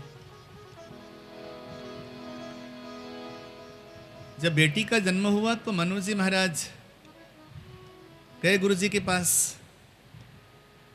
हमने तो संकल्प लिया था बेटा उत्पन्न करने के लिए, तो घर में बेटी कैसे हो गई? तो वशिष्ठ भगवान ने ध्यान दृष्टि से देखा तो पाया कि ये तो ब्राह्मणों ने ही कपट कर दिया मेरे साथ। बोलो जय माता दी। जय माता दी। ब्राह्मण ने कपट कर दिया। इसलिए संकल्प हमेशा शुद्ध होना चाहिए। जब भी आप पूजा करने बैठे तो संकल्प को शोध करें। बिना संकल्प शोध किए कोई अनुष्ठान करना नहीं चाहिए, उसका कई बार फल उल्टा भी होता है। संपूर्ण यज्ञ में 2 जगह ध्यान केंद्रित करनी चाहिए। चाहे कोई यज्ञ करें घर में, छोटा यज्ञ बड़ा यज्ञ, पहला ध्यान केंद्रित करें संकल्प में। हम जो संकल्प लेने जा रहे हैं वो संकल्प कैसा हो, उस संकल्प में क्या बोला जाए, एक तो यहां बहुत ध्यान रखना चाहिए। दूसरा ध्यान रखना चाहिए मुहूर्त में सही टाइम पे लिया हुआ संकल्प आपके लिए सफल होता है। आप यूं लगा दीजिए कि सही समय पर बोया हुआ जो बीज है, जो धान्य है, वो फलीभूत होता है। उसी प्रकार सही टाइम पे बोया हुआ लिया हुआ संकल्प भी फलीभूत होता है। सही मौसम में यदि आप सामान्य बीज भी ले जाकर धरती पे डाल दोगे ना, वो भी हरा भरा हो जाता है। अब देखिए बरसात के दिन आने वाले हैं, कहीं आसपास कहीं किसी पौधे के बीज आपको नजर नहीं आते ना, बस थोड़ी सी बारिश हो जावे, वो न जाने वो बीज कितने महीनों से धरती के नीचे छुपे गड़े थे, वो भी प्रकट हो जाएंगे और हरे भरे हो जाएंगे। यानी कि सही मौसम में डाला हुआ बीज जैसे सफल होता है, उसी प्रकार सही समय पे लिया हुआ संकल्प वो सिद्ध होता है। तो संपूर्ण यज्ञ में 2 बात ध्यान रखना होगा। एक तो संकल्प शुद्ध होना चाहिए, दूसरा समय शुद्ध होना चाहिए, मुहूर्त शुद्ध होना चाहिए। कुछ लोग कहा करते हैं कि सारा समय तो भगवान का बनाया हुआ है। ऐसा नहीं है। ये सच है कि सारा समय भगवान का बनाया हुआ है, सारे दिन भगवान के हैं, लेकिन उनमें भी सकारात्मक और नकारात्मक समय है। और दिन भगवान ने बनाया है तो रात भी भगवान ने बनाया है। तो हमारे लिए अनुकूल क्या है? रात सोने के लिए है, दिन जगने के लिए। और यदि आप ये सोचो कि सारे दिन रात तो भगवान के बनाए हुए हैं, एक काम कर लेते हैं, दिन में सो लेते हैं, रात को जग लेते हैं, तो प्रकृति के विपरीत हुआ कि नहीं बताओ? ये ठीक है कि सारा समय भगवान का बनाया हुआ है, लेकिन अनुकूलता किसमें होती है ये ध्यान रखना होगा। तो गुरुवर वशिष्ठ ने कहा कि ये तो ब्राह्मणों ने छल कर दिया, संकल्प को उल्टा कर दिया। अब मैं अपने जजमान का कार्य सिद्ध करूंगा, ऐसा निर्णय करके गुरुवर वशिष्ठ ने अपने तपशक्ति के द्वारा वो जो कन्या उत्पन्न हुई थी, उस कन्या को 1 महीने के लिए पुरुष और 1 महीने के लिए स्त्री बनाने का निर्णय लिया। लेकिन देखो कितना विरोधाभास है। वो एक कन्या आई है, 1 महीने के लिए पुरुष बन जावे, 1 महीने के लिए स्त्री बन जावे, तो बड़ी समस्या उत्पन्न हो जाती है। आज गुरुवर वशिष्ठ ने अपनी तपशक्ति के द्वारा उस कन्या को पुरुष बना दिया। जब कन्या के रूप में रहती तो उसका नाम पड़ता इला, जब पुरुष के रूप में होती तो उसका नाम पड़ता सुद्युम्न।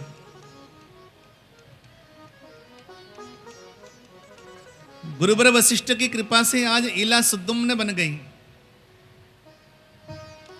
आज सुद्युम्न पुरुष हैं, कुमारावस्था को प्राप्त कर चुके हैं, वन विहार करने के लिए निकल पड़े हैं। देखिए जो विधि का विधान है ना, इंसान चाहे कितना ही विधि के विधान से भागना चाहे उसका पीछा करता है। कभी कभी विधि के विधान को स्वीकार करना चाहिए। आज सुद्युम्न पुरुष के रूप में हैं और शिकार करने के लिए वन में निकलते हैं, वन की ओर चले जाते हैं और ऐसी वन्य स्थली में पहुंचते हैं जिस वन को, जिस पहाड़ को भगवान शंकर का श्राप है। बोले कि इस पहाड़ में जो भी पुरुष आवेगा, पुरुष के प्रवेश करते वो नारी बन जाएगा, यानी कि स्त्री बन जाएगा। प्रेम से बोलो जय माता दी। जय माता दी। एक बार जो है गुरुवर की आज्ञा से इतना तो प्राप्त हो गया था कि 1 महीने के लिए पुरुष बन जाता, 1 महीने के लिए स्त्री बन जाता। लेकिन आज सुद्युम्न पुरुष था और पुरुष के रूप में जब वो वन में प्रवेश किया तो वन में प्रवेश करते ही आज वहां पर दोबारा से स्त्री के रूप में परिवर्तित हो गया। ततः प्रविष्ट सुद्युम्नो बभूव प्रमदोत्तमा श्रीभूताननुगानास्स बड़वां वीक्ष्य विस्मितः। न केवल सुद्युम्न, उनके साथ जो सैनिक गए थे वो सैनिक सारे के सारे नारी बन गए, और जो उनका घोड़ा था घोड़ा भी घोड़ी बन गई। अब तो सारा दृश्य ही चेंज हो गया।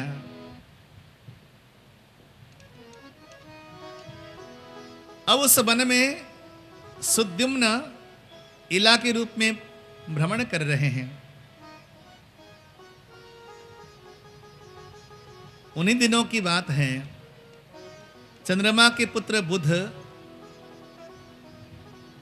उस वन में भ्रमण कर रहे थे, एक अन्य वन में, वहां से हट करके अन्य वन में। तो इला वहां से भागी भागी किसी अन्य वन में प्रवेश करती हैं। जब इला को पहली बार देखा बुध ने, तो देखते ही वो सम्मोहित हो गए और सम्मोहित होकर के विवाह का प्रस्ताव रख दिया।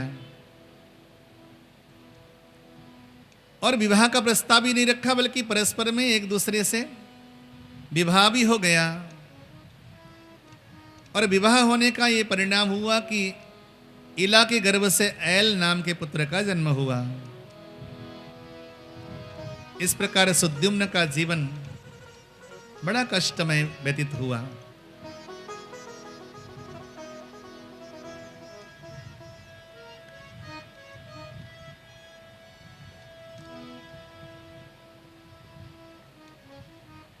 राज्य से च्युत हो गए, राज्य से बाहर आ गए। जो राजकुमार थे, जो स्वयं राजा थे, आज राज्य से भ्रष्ट हो गए। अब क्या करें? पुनः खोया हुआ राज्य प्राप्त करें, पुनः पुंसत्व प्राप्त करें, कैसे होगा? तो वहां पर भगवान शंकर की स्तुति की वशिष्ठ मुनि ने। भगवान वशिष्ठ को भगवान शंकर ने कहा, यहाँ पर पुराणांतर में एक कथा और भी आती है कि भगवान शंकर की कृपा से सुद्युम्न को 1 महीने का पुंसत्व और 1 महीने का स्त्रीत्व प्राप्त हुआ था पुनः। लेकिन इस प्रकार से तो जीवन चलता नहीं। तो जीवन को एक सही प्रकार से चलाने के लिए क्या करें? सदैव के लिए पुंसत्व की प्राप्ति कैसे हो?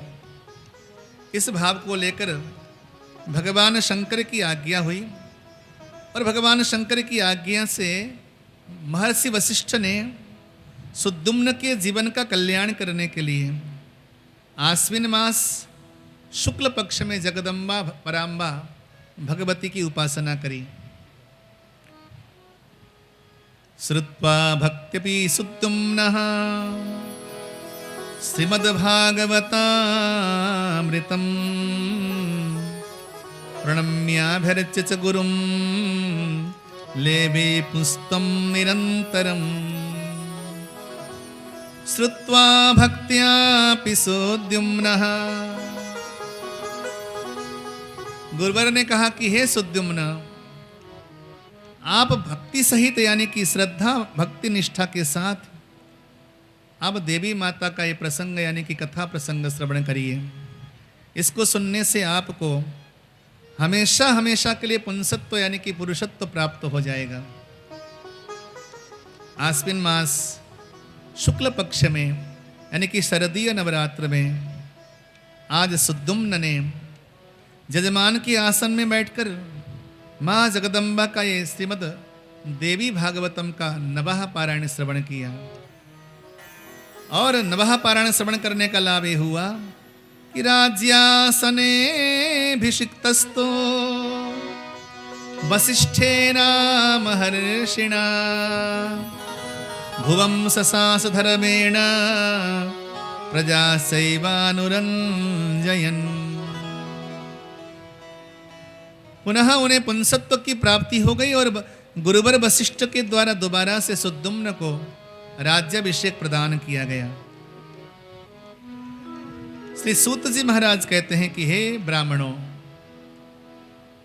ये अनहोनी है। एक प्रकार से लैंगिक परिवर्तन कैसे हो सकता है, तो अप्राकृतिक है। इस धराधाम में जो पुरुष आता है वो पुरुष ही बना रहता है, जो स्त्री आती है वो स्त्री ही बनी रहती है। लेकिन जगदम्बा जो है सर्वकर्तुम समर्थ है। इसलिए आज जगदम्बा ने, जो कि आदि शक्ति है, जगत जननी है और आदि मूल प्रकृति है, आज मूल प्रकृति ने प्रकृति का समस्त नियम ही विपरीत कर दिया और सुद्युम्न को इस दुविधा से मुक्ति दे करके उसे हमेशा हमेशा के लिए आनंद लोक प्रदान किया। ये प्रसंग श्री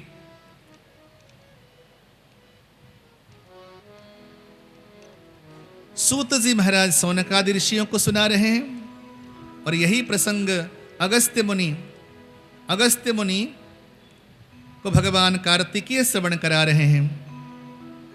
और आगे एक प्रसंग आता है, देवी भागवत के श्रवण करने से रेवती नक्षत्र जिसका कि पतन हो चुका था, पुनः उसे नक्षत्र लोक की प्राप्ति कैसे हुई, ये प्रसंग यहाँ पर सुनाया गया सुंदर से भाव के साथ।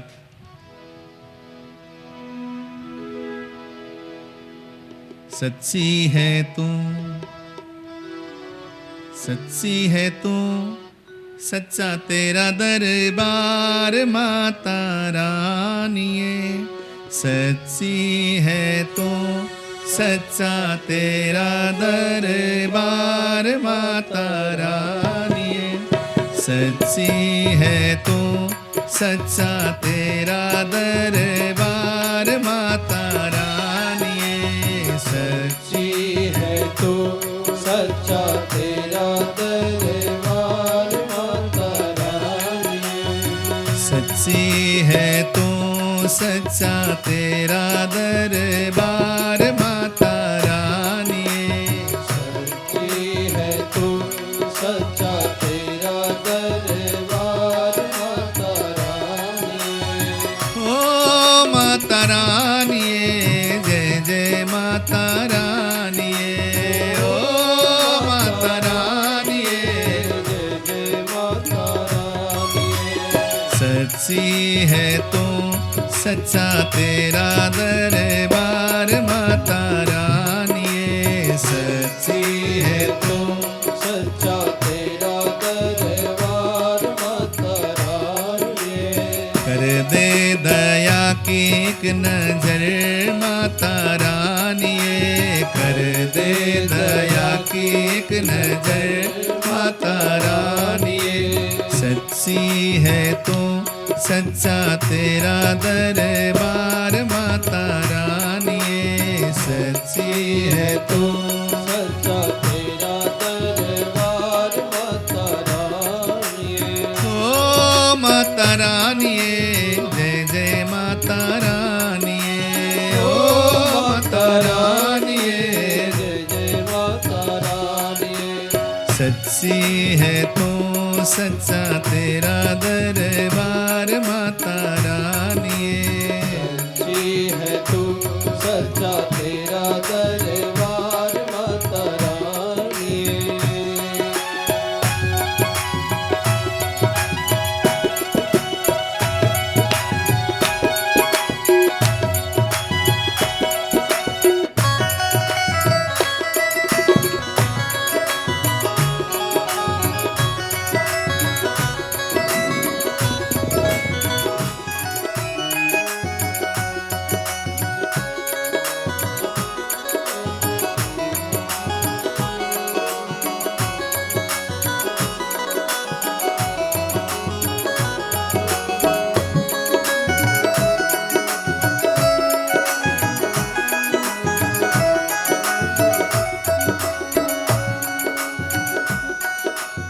क्या गम है कैसी उलझन,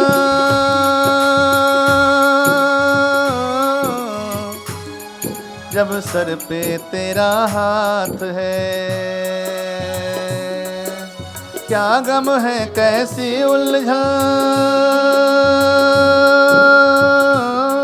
जब सर पे तेरा हाथ है, जब सर पे तेरा हाथ है, जब सर पे तेरा हाथ है। हर दुख में हर संकट में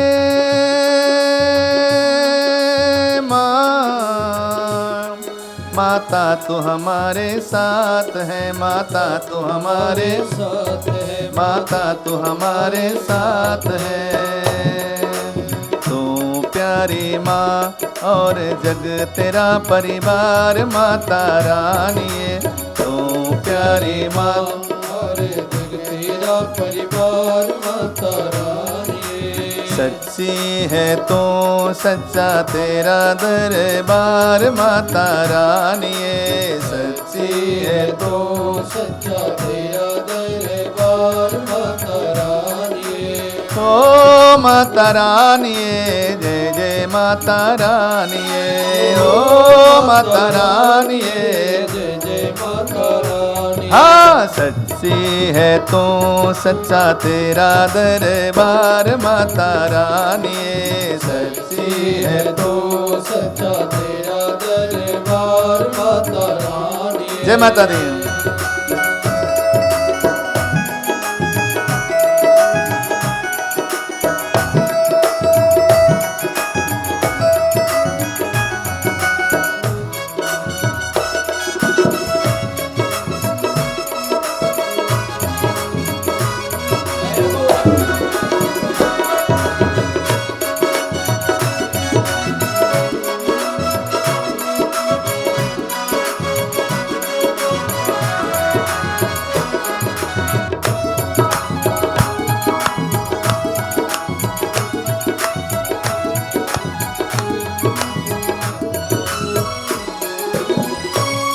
एक दो नहीं लाखों यहाँ आए हैं बनकर टोलियाँ, आए हैं बनकर टोलियाँ, आए हैं बनकर टोलियाँ। अपनी जुबां खोले बिना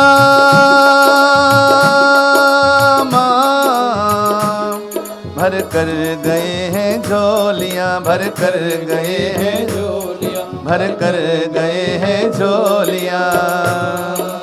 हर सुख मिलता है करके तेरा दीदार, माता रानी।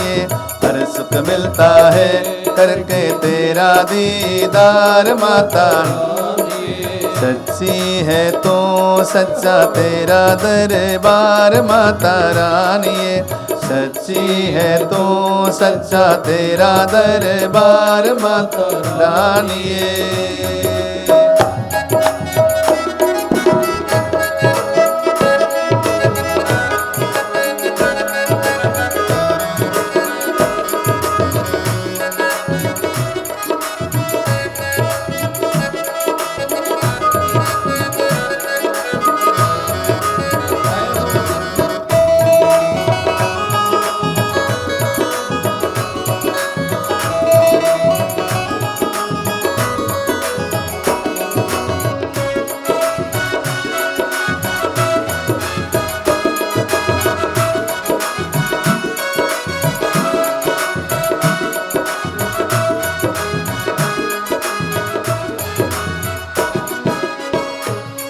तेरी दया की बूंद भी माँ ममता का एक सागर बने, ममता का एक सागर बने, ममता का एक सागर बने। पत्थर कई हीरे माँ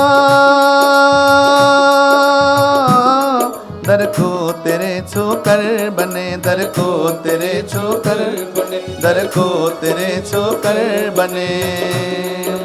जन जन पे है तेरा बड़ा उपकार, माता रानी।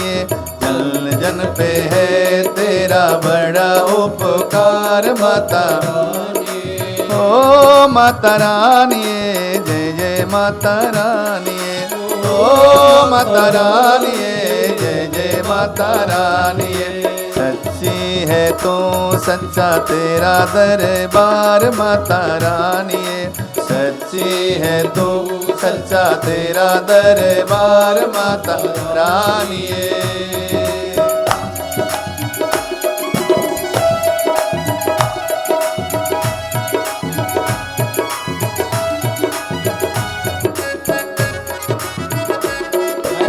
माता रानी की जय हो साचे दरबार की